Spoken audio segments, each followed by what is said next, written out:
Shalom, selamat pagi. Bertemu kembali kita untuk mendengarkan renungan firman Tuhan pagi hari ini. Kiranya damai Kristus, pertolongan dan perlindungannya selalu nyata, berkati, menjagai dan melindungi seluruh para pendengar dimanapun berada.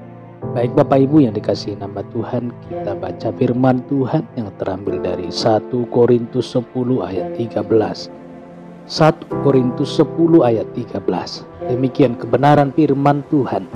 Pencobaan-pencobaan yang kamu alami ialah pencobaan biasa yang tidak melebihi kekuatan manusia. Sebab Allah setia dan karena itu Ia tidak akan membiarkan kamu dicobai melampaui kekuatanmu. Pada waktu kamu dicobai, Ia akan memberikan kepadamu jalan keluar sehingga kamu dapat menanggungnya. Baik Bapak Ibu yang dikasihi nama Tuhan, judul firman Tuhan renungan kita pada saat hari ini dikasih judul dengan transmisi. Mungkin istilah yang jarang kita dengar Bapak Ibu. Kata ini populer dalam dunia otomotif atau permobilan atau kendaraan gitu Bu. Transmisi artinya sistem yang berfungsi untuk merubah putaran mesin dari kecepatan tinggi ke putaran yang lebih rendah atau keputaran yang rendah. Nah, Bapak Ibu, digunakan jika kendaraan dalam posisi mendaki, maka putaran mesin diturunkan menjadi lebih rendah supaya tenaga untuk bisa mendaki menjadi lebih besar. Transmisi dalam bahasa sehari-hari disebut dengan over atau pindah gigi. Dari gigi kecepatan tinggi ke gigi yang lebih rendah. Bapak Ibu yang dikasihi nama Tuhan, mengapa harus pindah gigi?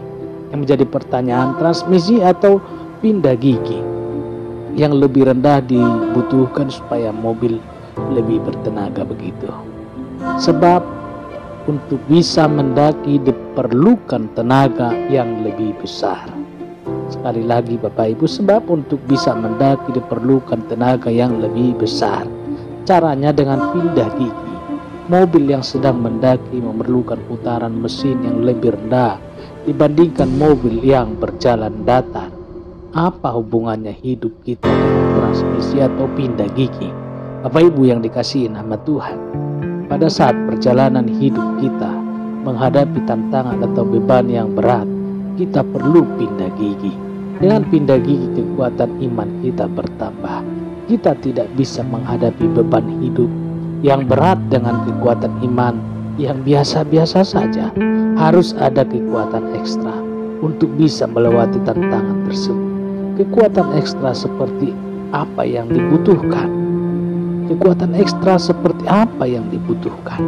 Hambatan yang ada di depan harus merangsang pikiran kita untuk lebih aktif berpikir bahwa selalu ada jalan keluar bagi setiap masalah. Persoalan demi persoalan yang menghadang jalan kita tidak berarti hidup ini berakhir. Persoalan demi persoalan yang menghadang jalan kita tidak berarti hidup ini berakhir. Dunia belum tamat. Baik Bapak Ibu, dunia belum tamat. Masih ada peluang, masih ada kesempatan. Alexander Graham, seorang yang menemukan pesawat telepon, berkata, ketika satu pintu tertutup, ada pintu lain yang terbuka. Janganlah menatap terlalu lama dengan penuh kesedihan pada pintu yang tertutup, sehingga kita tidak melihat ada pintu yang terbuka. Jangan bingung ketika jalan kita secara tiba-tiba harus mendaki. Mari kita pindah gigi supaya mendapat tambahan kekuatan iman. Jangan terpana ketika pintu jalan keluar tertutup. Mari gunakan pikiran kita untuk mencari pintu yang lain yang masih terbuka. Mengapa kita putus asa? Mengapa kita terjadi gagap dan bingung seolah-olah hidup ini berakhir? Gunakan pikiran positif yang masih ada, yang masih kita miliki. Dan lihat ada pintu lain yang masih terbuka. Bersama Tuhan pasti ada jalan keluar. Haleluya. Baik Bapak Ibu yang dikasihi nama Tuhan, demikian renungan pagi singkat hari ini. Nama Tuhan dipuji, dihormat dan dimuliakan. Bapak Ibu yang dikasihi nama Tuhan, selamat beraktivitas, tetap jaga protokol kesehatan, dan salam sehat, salam hebat. Baik Bapak Ibu yang dikasih nama Tuhan, kita berdoa. Terima kasih Bapa di dalam surga untuk renungan singkat pada hari ini. Kami yakin dan percaya bahwa Engkau Tuhan turut campur di setiap cara kami berpikir, setiap cara kami Tuhan mengambil keputusan. Sebab Engkaulah Tuhan yang selalu mengontrol kehidupan kami. Kami serahkan hidup kami setiap saat, setiap waktu ke dalam tangan pengasihan Tuhan yang selalu mengontrol kehidupan kami. Di dalam nama Yesus kami berdoa dan mengucap syukur. Haleluya. Haleluya. Amin. Baik, terima kasih Bapak Ibu yang dikasihi. Apabila diberkati dengan renungan ini, Bapak Ibu yang dikasih nama Tuhan boleh bagi kepada saudara kita. Ini bentuk pelayanan kita untuk melayani Tuhan, membagi berkat pada orang lain. Haleluya.